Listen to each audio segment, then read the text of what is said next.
ফেসবুকে ঢুকলে পরে কিছু সংখ্যক মানুষ দেখি পোস্ট করে ডক্টর ইউনূস স্যারকে নিয়ে।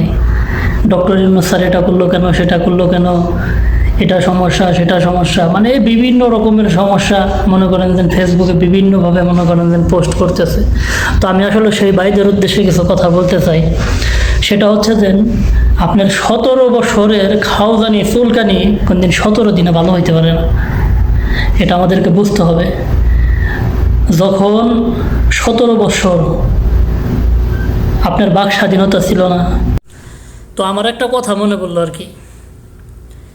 এক রাজ্যে রাজায় গপ্পর প্রতিযোগিতা দিব, তো পুরা রাজ্য তো আপনার মনে করেন যে ডোল পিটাই দিছে যে আগামী শুক্রবার গপ্পর প্রতিযোগিতা, যারা যারা গপ্প করেন সবাই শুক্রবার হলে পরে আপনার গপ্পর প্রতিযোগিতায় অংশগ্রহণ নেবেন। তো এক লোক গপ্প করে, মানে এমন গপ্প করে, মানে গপ্প হইতেছে মনে করেন বিশ্বাসযোগ্য না, অবিশ্বাসযোগ্য গপ্প করে। তো এক লোক যাব হইতেছিল আপনার গপ্প করবার নিগে, তো হের হাতে আবার এক সার্গিত আছে। তো হেরে কইতেছে কয় আগামী শুক্রবার তো রাজার দরবারে গপ্পর প্রতিযোগিতা হবো, তাহলে আমি সাথে তোর যাইতে হবে। তো তখন ওই সার্গিতে তার সাথে যে যাবো ওই লোকটা বলতেছে যে না, আমি আপনার সাথে যাব না। কই কে যাবি না কে? কয় না, আপনি এমন গপ্প করুন যে গপ্প মনে করেন যে মানুষ বিশ্বাস করে না। কয় তাহলে কী করুন রাখবো? কয় না, আপনি গপ্প অতিরিক্ত বেশি করে আলাই। কয় ঠিক আছে, তুই আমার সাথে যাবি, যখন আমি গপ্প করুম যদি তোর কাছে মনে হয় যে গপ্প আমি বেশি করে হালাইতেছি, তাহলে তুই নিচে ধরনের কাজ দিবি, তাহলে আমি একটু কমিয়ে করুম। তো শুক্রবারে তো গেছে রাজার দরবারে গপ্প করার নিয়ে। তো সবাই তো গপ্প সপ্প করছে, হের পালা সিরিয়াল না হের সিরিয়াল পড়ছে। তো উনি তো উঠে দাঁড়াইছে। এখন দাঁড়ানোর পরে বলতেছে কয় আমার বয়স যখন 7 বছর, তখন দাদার সাথে গেলাম এলো বনে শিকারে।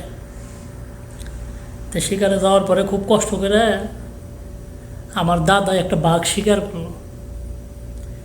তো বাঘটা শিকার করার পরে মারার পরে বাঘটার কাছে গেল, যাওয়ার পরে বাঘটার তো মাফলো। মাফার পরে দেখে কি বাঘটা লম্বা হইতেছিল 130 হাত লম্বা।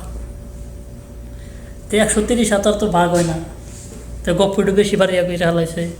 তো ওই যে সার্গিত্রে যে আছে, সার্গিত্রে তো আগে শিখিয়ে নিয়ে গেছে যে যদি আমি গপ্প বেশি করে করি তাহলে তুই নিচে গনে কাজ দিস, আমি গপ্প একটু কমিয়া করম নি। তো নিচে গনে তো কাজ দিছে, তো তখন আর মনে আছে তাহলে গপ্প তো আমি বেশি করে হালাইছি, একটু কমিয়া করুন রাখবো। তখন কইতেছে কয়াঙ্গ দাদা তো মাছ ছিল,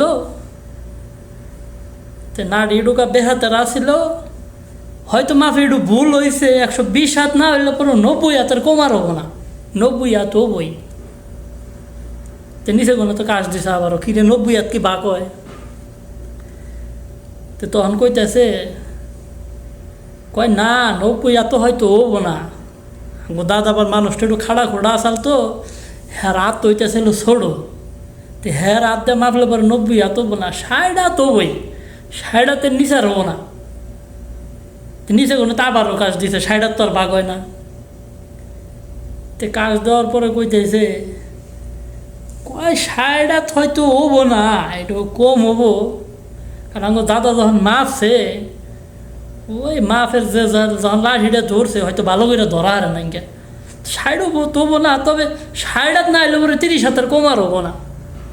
তো 30 হাতও তো আর ভাগ হয় না, গপ্প অতিরিক্ত বেশি। তখন নিচে কোনো কাজ দিছে, কাজ না দিলে পরে ওর তো রাগ উঠে গেছে গা, নাতি দিয়ে দিছে ফালিয়ে।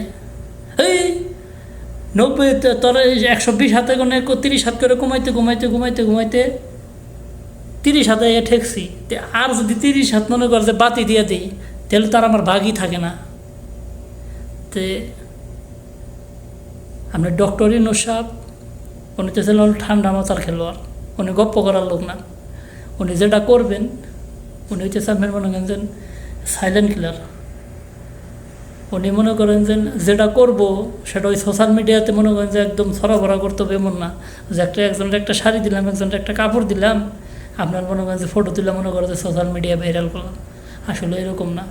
একটা কথা মনে রাখতে হবে, 17 বছরের চুলকানো ঘাও আপনার 17 দিনে কোন দিন সেটা ঠিক হবে না, তার জন্য সময় লাগবে।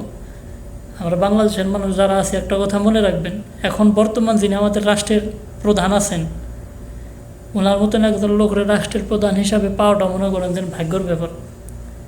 তো ওনাকে ওনার মতো করে খেলতে দেন, ওনার মতো করে কাজ করতে দেন, দেখবেন ইনশাল্লাহ আপনার যে আশা নিয়ে শত শত ছাত্র মনে করেন দিন শহীদ হয়েছে, ইনশাল্লাহ আশা পূরণ হবে, দেশটা সুন্দর হবে, স্বাধীনভাবে চলতে পারবেন, স্বাধীনভাবে খাইতে পারবেন, স্বাধীনভাবে পড়তে পারবেন। তো সবাই ভালো থাকবেন, সুস্থ থাকবেন।